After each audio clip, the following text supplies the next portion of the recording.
చిత్ర పరిశ్రమలో తీవ్ర విషాదం చోటు చేసుకుంది. ప్రముఖ కన్నడ నటుడు నిర్మాత దిలీప్ రాజ్ బుధవారం తెల్లవారుజామున గుండెపోటుతో తుది శ్వాస విడిచారు. బుల్లితెర, వెండితెరతో పాటు నాటక రంగంలోనూ తనకంటూ ప్రత్యేక గుర్తింపు తెచ్చుకున్న ఆయన అకాల మరణం అభిమానులను, కన్నడ సినీ పరిశ్రమను తీవ్ర దిగ్భ్రాంతికి గురిచేసింది.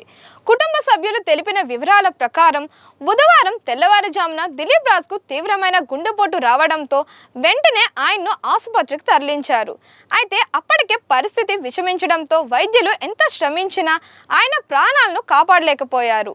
2005లో వచ్చిన బాయ్ ఫ్రెండ్ చిత్రంతో దిలీప్ రాజ్ సినీ పరిశ్రమలోకి అడుగుపెట్టారు. ఆ తర్వాత 2007లో దివంగత స్టార్ హీరో పునీత్ రాజ్ కుమార్ తో కలిసి నటించిన మిలానా చిత్రం ఆయనకు విశేష గుర్తింపు తెచ్చిపెట్టింది. తన కెరియర్లో యూటర్న్ సహా సుమారు 24కు పైగా చిత్రాల్లో ఆయన కీలక పాత్రలు పోషించారు. సినిమాలతో పాటు బుల్లితెరపై ఆయన ప్రస్థానం అద్భుతంగా సాగింది. కబండం అనే టెలిఫిలింతో టీవీ రంగంలోకి ప్రవేశించిన ఆయన సీనియర్ నటి భారతి విష్ణువర్ధన్ మనవడిగా జనని సీరియల్లో నటించి ప్రేక్షకులకు బాగా చేరువయ్యారు. ముఖ్యంగా జీ కన్నడలో ప్రసారమైన హిట్లర్ కళ్యాణ సీరియల్లో ప్రధాన పాత్ర పోషించి విశేష ఆదరణ పొందారు. నటుడుగానే కాకుండా డిఆర్ క్రియేషన్స్ బ్యానర్ను స్థాపించి పలు టీవీ సీరియల్స్కు నిర్మాతగాను వ్యవహరించారు. దిలీప్ రాజ్కు నాటక రంగంతో విడదీయరాని బంధం ఉంది. సినిమాలు, టీవీలో ఎంత బిజీగా ఉన్న నాటక రంగాన్ని ఆయన ఎప్పుడు దూరం పెట్టలేదు.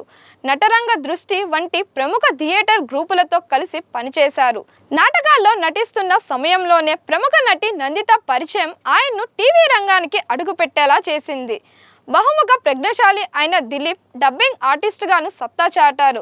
విభిన్నమైన సహజమైన పాత్రలతో ప్రేక్షకుల్ని మెప్పించిన దిలీప్ రాజ్ కన్నడ నాట అత్యంత నమ్మకమైన ఉత్తమ సహాయ నటుల్లో ఒకరిగా నిలిచారు. ఆయన మృతి పట్ల పలువురు కన్నడ సినీ, టీవీ ప్రముఖులు ప్రగాఢ సంతాపం వ్యక్తం చేస్తున్నారు.